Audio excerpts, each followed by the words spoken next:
مطلق کامیابی، جس سے مراد یہ ہے کہ جہاں جہاں تم جاؤ گے اللہ تمہیں کامیابی عطا فرمائے گا۔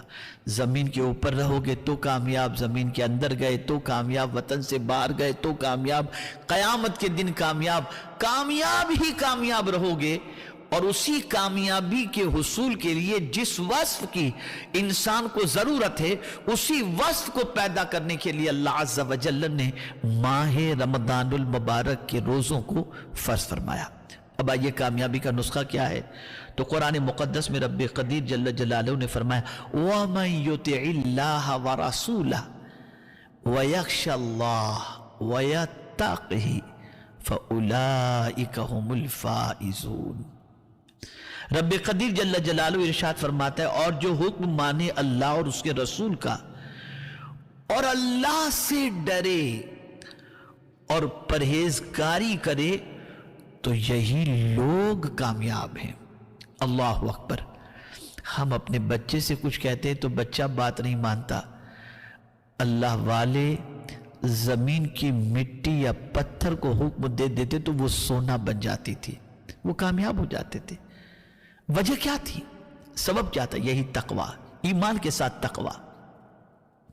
ہماری زندگی میں تقوی کہیں نظر نہیں آتا، کہاں ڈرتے ہم اللہ سے؟ انسانوں کے سامنے اللہ سے ڈرتے ہوئے دکھائی دیتے ہیں۔ اللہ اکبر۔ ایک آیت کریمہ کی تفسیر میں حضرت عبداللہ ابن عباس رضی اللہ تعالیٰ عنہما نے بیان فرمایا، اس تفسیر کو پڑھنے کے بعد رونگٹے کھڑے ہو جاتے ہیں۔ اللہ اکبر۔ ارشاد فرماتے ہیں اللہ اللہ، حضرت عبداللہ ابن عباس رضی اللہ تعالیٰ عنہ، کچھ لوگ ایسے بھی ہیں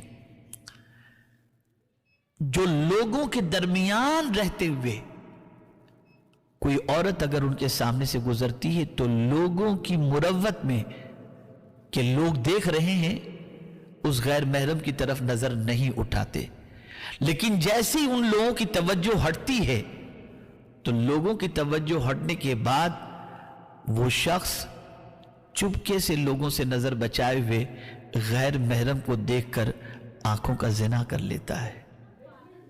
جانتے اس کے لیے کتنا سخت ترین عذاب ہے ایسے شخص کے لیے؟ اللہ اکبر۔ جہنم کی آگ کی سلاخیں ایسے شخص کی آنکھوں میں ڈالی جائیں گی۔ آپ مجھے بتائیے، کیا یہ سچ نہیں کہ آج کا انسان انسانوں کے درمیان رہتے ہوئے اپنے وجود کو گناہوں سے بچاتا ہے، لیکن ہر کوئی اپنی تنہائی کے اعمال سے، حرکات سے، سکنات سے اچھی طریقے سے واقف ہے۔ خدا کے لیے ڈرو، خدا کے لیے اللہ کا ڈر دل میں پیدا کرو۔ اللہ والوں کا حال کیا تھا؟ اللہ اکبر۔ میرے پیارے آقا صلی اللہ تعالی علیہ وسلم کے پیارے دیوانوں، آپ کو عرض کروں گا تو حیرت ہوگی۔ حضرت عیسیٰ علیہ الصلوۃ والتسلیم کے دور پاک کے اندر قحط پڑا، سب لوگوں کو لے کر حضرت عیسیٰ علیہ الصلوۃ والتسلیم دعا کے لیے نکلے۔ ندا آتی ہے عیسیٰ تمہارے ساتھ آنے والے گنہگار ہیں، سب سے پہلے ان گنہگاروں کو وہاں سے نکالو تاکہ میں باران رحمت نازل کروں۔ حضرت عیسیٰ علیہ الصلوۃ والتسلیم نے ارشاد فرمایا دامن آلودہ لوگ، گناہوں میں ڈوبے ہوئے لوگ اس میدان سے چلے جائیں۔ سب چلے گئے، صرف ایک بندہ جس کی ایک آنکھ نہیں تھی وہ بندہ وہاں پر کھڑا رہا۔ حضرت عیسیٰ علیہ الصلوۃ والتسلیم نے فرمایا کیا تیری زندگی میں تجھ سے کوئی گناہ نہیں ہوا؟ اب جواب سنیے۔ وہ عرض کرتا ہے یا عیسیٰ روح اللہ، ایک بار ایسا ہوا تھا ایک عورت سامنے سے گزری، میری یہ آنکھ جو نکلی ہوئی ہے نا، اس آنکھ نے اس عورت کے پیر کو صرف دیکھ لیا تو میں نے سوچا اب یہ آنکھ کسی کام کی نہیں رہ گئی، میں نے یہ آنکھ نکال کر کے پھینک دی۔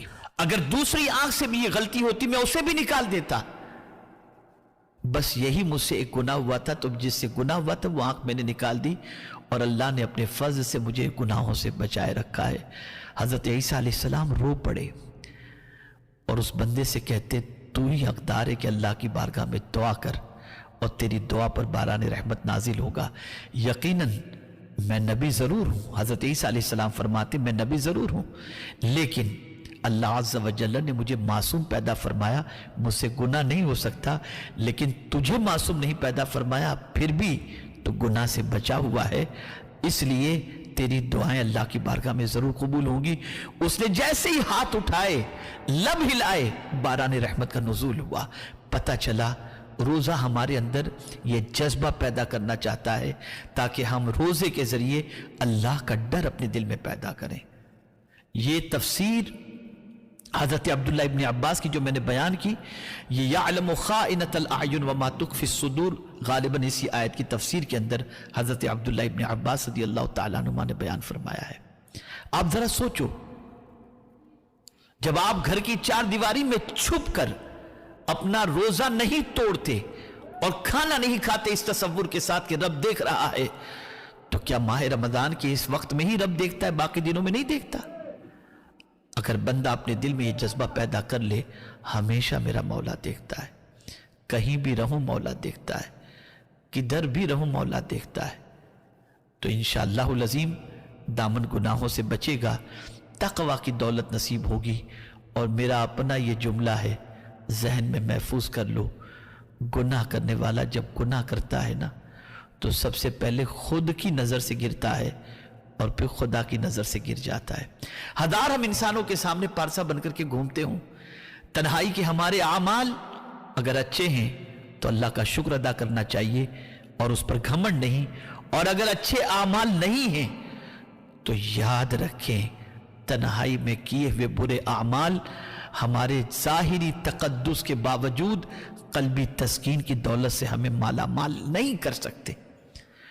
تو اللہ روزے کے ذریعے ہمیں تقوی عطا کرنا چاہتا ہے، ہمیں متقی بنانا چاہتا ہے، پرہیزگار بنانا چاہتا ہے، تاکہ جب ہم پرہیزگار بن جائیں گے تو اللہ ہمیں کامیابی عطا فرمائے گا، ہمیں کامرانی عطا فرمائے گا۔